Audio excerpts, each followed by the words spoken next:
जय गुरु जी, शुक्राना गुरु जी। संगत जी, गुरु जी के प्यारे प्यारे दर्शन कर लो। संगत जी, गुरु जी का आशीर्वाद बहुत प्यार से मिलता है, बहुत ब्लेसिंग से मिलता है, बहुत तपस्या से मिलता है। संगत जी, गुरु जी का जो ब्लेसिंग्स होती है ना, वो बहुत अच्छी होती है। आज का पाठ मात्र 8 मिनट का पाठ है, और वो पाठ आज 8 नंबर जो होता है वो शनि ग्रह का होता है। और शनि ग्रह बहुत ब्लेस करते हैं लोगों को, वो कर्म के दाता होते हैं। वो एकदम इतना पैसा दे देते हैं और एकदम छीन भी लेते हैं, वो कर्मों के अनुसार होता है। लेकिन आज गुरुजी किसी पे भी शनि की महादशा 7.5 चल रही है, आज का जो पाठ सुन लेगा ना, देखना उसको शनि की महादशा से और जो भी इनका काम अटक रहे होंगे, दिक्कतें आ रही होगी, उसमें इतनी राहत मिलेगी, इतनी राहत मिलेगी जिसकी उसने कल्पना भी नहीं की होगी। तो संगत जी, आज के पाठ को इग्नोर मत करना, बहुत ब्लेसिंग से भरा हुआ पाठ है। जय गुरु जी, शुक्राना गुरु जी। ओम नमः शिवाय। शिव जी सदा साई। ओम नमः शिवाय। गुरु जी सदा साई। जय गुरु जी। जय गुरु जी। भगवान शिव का कैलाश पर्वत पर गमन तथा सृष्टि खंड का उपसंहार। ब्रह्मा जी कहते हैं कि नारद मुनि कुबेर के तपोबल से भगवान शिव का जिस प्रकार पर्वत श्रेष्ठ कैलाश पर शुभ आगमन हुआ है, वह प्रसंग सुनो। कि वो कुबेर को वर देने वाले विश्वेश्वर शिव जब उन्हें निधिपति होने का वर देकर अपने उत्तम स्थान को चले गए, तब उन्होंने मन ही मन इस प्रकार विचार किया। ब्रह्मा जी के ललाट से जिनका प्रादुर्भाव हुआ है तथा जो परलक का कार्य संभालते हैं, वे रुद्र मेरे पूर्ण रूप हैं। अतः उन्हीं के रूप में मैं गुहों के निवास स्थान कैलाश पर्वत को जाऊंगा। उन्हीं के रूप में मैं कुबेर का मित्र बनकर उसी पर्वत पर विलासपूर्वक रहूंगा और बड़ा भारी तप करूंगा। शिव की इस इच्छा का चिंतन करके उन रुद्र देव ने कैलाश जाने के लिए उत्सुक डमरू बजाया। डमरू की वह ध्वनि जो उत्साह बढ़ाने वाली थी, तीनों लोकों में व्याप्त हो गई। उसका विचित्र एवं गंभीर शब्द आह्वान की गति से युक्त था तथा सुनने वालों को अपने पास आने के लिए प्रेरणा दे रहा था। उस ध्वनि को सुनकर मैं तथा विष्णु आदि सभी देवता, ऋषि, मूर्तिमान, आगम, निगम और सिद्ध वहां आ पहुंचे। देवता और असुर आदि सब लोग बड़े उत्साह में भरकर वहां आए। भगवान शिव के समस्त पार्षद तथा सर्वलोक वंदित महाभाग गणपाल जहाँ कई भी थे, वहां से आ गए। इतना कहकर ब्रह्मा जी ने वहां आए हुए गणपालों का नामोल्लेख पूर्वक विस्तृत परिचय दिया।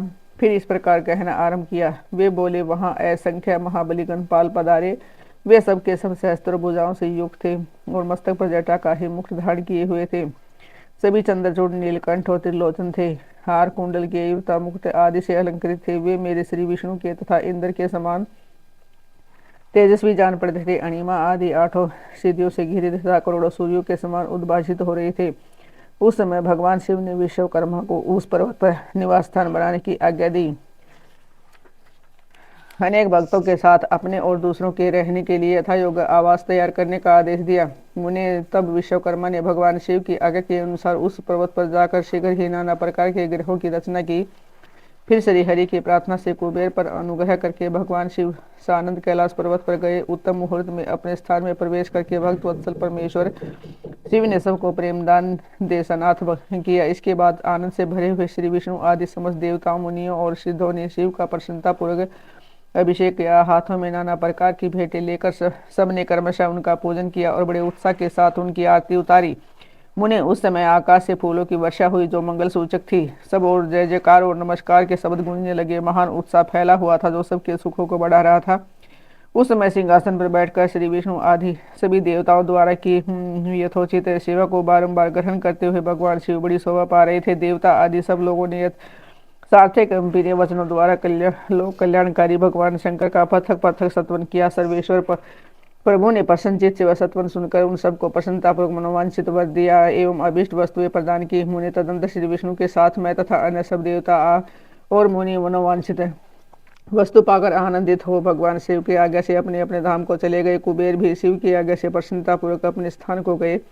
फिर वे भगवान शंभु जो सर्वथा स्वतंत्र है, योग प्राणी ध्यान तत्पर हो पर्वत है पर्वत कैलाश पर रहने लगे। कुछ काल बिना पत्नी के ही बिताकर परमेश्वर शिव ने दक्ष कन्या सती को पति रूप में प्राप्त किया। देवर्षि फिर वे महेश्वर दक्ष कुमारी सती के साथ विहार करने लगे और लोग चार परायण हो सुख का अनुभव करने लगे। मुनीश्वर, इस प्रकार मैंने तुमसे यह रुद्र के अवतार का वर्णन किया है। साथ ही इनके कैलाश पर आगमन और कुबेर के साथ मैत्री का भी प्रसंग सुना है। कैलाश के अंतर्गत होने वाली उनकी ज्ञानवर्धिनी लीला का भी वर्णन किया, जो यह लोक और परलोक में सदा संपूर्ण मनोवांछित फलों को देने वाली है। जो एकाग्रचित हो इस कथा को सुनता है पढ़ता है, विवाह लोक में भोग पाकर परलोक में मोक्ष प्राप्त करता है। रुद्र संहिता द्वितीय खंड। नारद जी के प्रश्न और ब्रह्मा जी के द्वारा उनका उत्तर सदाशिव से त्रिदेवों की उत्पत्ति तथा ब्रह्मा जी से देवता आदि की सृष्टि के पश्चात एक नारी और एक पुरुष का प्रकट है। नारद जी बोले कि महाभाग महाप्रभु विधाता है, आपके मुखारविंद से मंगलकारिणी शुभ कथा शंभु कथा सुनते सुनते मेरा जी नहीं भर रहा है। अतः भगवान शिव का सारा शुभ चरित्र मुझसे कहिए। ब्रह्मपूर्ण शिव, विश्व की सृष्टि करने वाले ब्रह्मदेव, मैं सती की कीर्ति से युक्त शिव का दिव्य चरित्र सुनना चाहता हूँ। शोभाशालिनी सती किस प्रकार दक्ष पत्नी के गर्भ से उत्पन्न हुई, महादेव जी ने विवाह का विचार कैसे किया, पूर्व काल में दक्ष के प्रति रोष होने के कारण सती ने अपने शरीर का त्याग कैसे किया, चेतनाकाश को पाकर वे फिर हिमालय की कन्या कैसे हुई, पार्वती ने किस प्रकार उग्र तपस्या की और कैसे उनका विवाह किया, वामदेव का नाश करने वाले भगवान शंकर के आदि शरीर में वे किस प्रकार स्थान पा सकी। महामते, अब इन बातों को आप विस्तार पूर्वक कहिए। आपके समान दूसरा कोई संशय का निवारण करने वाला न होगा।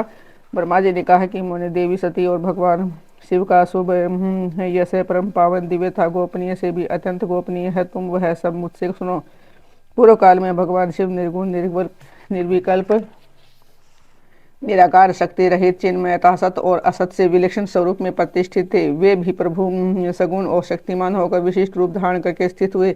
उनके साथ भगवती उमा विराजमान थी। वे भगवान शिव दिव्य आकृति से सुशोभित हो रहे थे। उनके मन में कोई विकार नहीं था। वे अपने प्रातपर स्वरूप में प्रतिष्ठित थे। मुनि श्रेष्ठ, उनके बाएं अंग से भगवान विष्णु, दाएं अंग में ब्रह्मा और मध्य अंग अर्थात हृदय से रुद्र देव प्रकट हुए। मैं ब्रह्मा सृष्टि करता हुआ भगवान विष्णु जगत का पालन करने लगे और स्वयं रुद्र ने संहार का कार्य संभाला। इस प्रकार भगवान सदाशिव स्वयं ही तीन रूप धारण करके स्थित हुए। उन्हीं की आराधना करके मुझ लोक पिता में ब्रह्मा ने देवता और सुर और मनुष्य आदि संपूर्ण जीवों की सृष्टि की। दक्ष आदि प्रजापतियों और देव शिरोमणियों की सृष्टि करके मैं बहुत प्रसन्न हुआ यह तथा अपने को सबसे अधिक ऊंचा मानने लगा। मुनि, जब मरीचि, अत्रि, पुल है, पुलस्त, अंगिरा, कृतु, वशिष्ठ, नारद, दक्ष और भृगु इस यह मान प्रभावशाली मानस पुत्रों को मैंने उत्पन्न किया, तब मेरे हृदय से अत्यंत मनोहर रूप वाली एक सुंदरी नारी उत्पन्न हुई जिनका नाम संध्या था।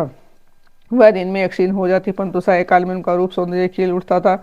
वह मूर्तिमती साय संध्या ही थी और निरंतर किसी मंत्र का जप करती रहती थी। सुंदर भौं वाली वह नारी सौंदर्य की चरम सीमा की को पहुंची हुई थी और मुनियों के भी मन को मोह लेती थी। इस तरह मैंने मन से एक मनोहर पुरुष भी प्रकट हुआ जो अत्यंत अद्भुत था। उसके शरीर का मध्य भाग कटी प्रदेश पतला था, दांतों की पंक्तियां बड़ी सुंदर थी, उसके अंगों से मत वाले हाथी की सुगंध प्रकट होती थी, नेत्र प्रफुल्ल कमल के समान शोभा पाते थे, अंगों में केसर लगा था जिसकी सुगंध नासिका को तृप्त कर रही थी।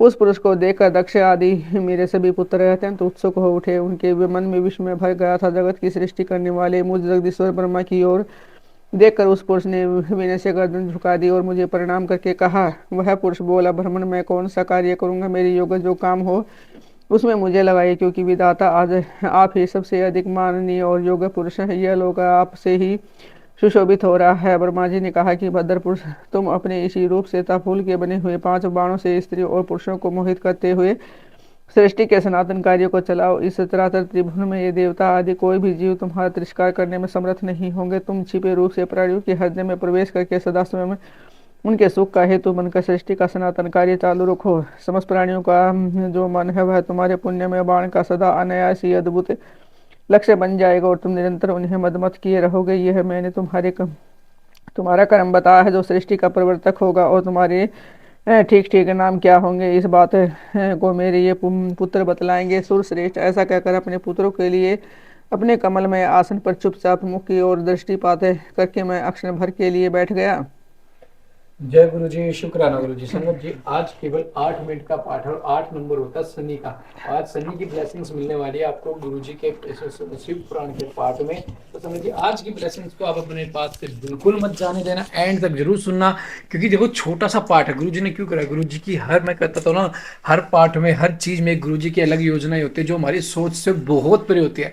हम चाहते कुछ और है, लेकिन गुरुजी कहते हैं कि तुम्हारे मैंने सब कुछ देना है, तो सब्र तो करो और उस समय का इंतजार करो जो समय तुम्हारे पास आ रहा है। उस समय का इंतजार करो जिस समय ने तुम्हें अपनाया है, और उस समय का इंतजार करो जो समय तुम्हारे लिए बिल्कुल सही होगा, और उस समय में तुम्हें सब कुछ मिल जाएगा जिसकी तुम्हें कल्पना है।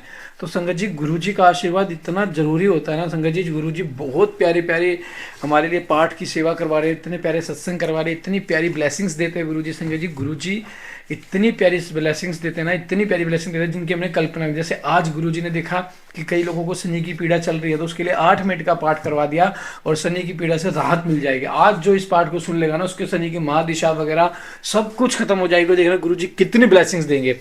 तो पाठ को एंड तक जरूर सुनना। जय गुरु जी, शुक्राना गुरु जी। ओम नमः शिवाय। शिव जी सदा साई। ओम नमः शिवाय। गुरु जी सदा साई। जय गुरु जी।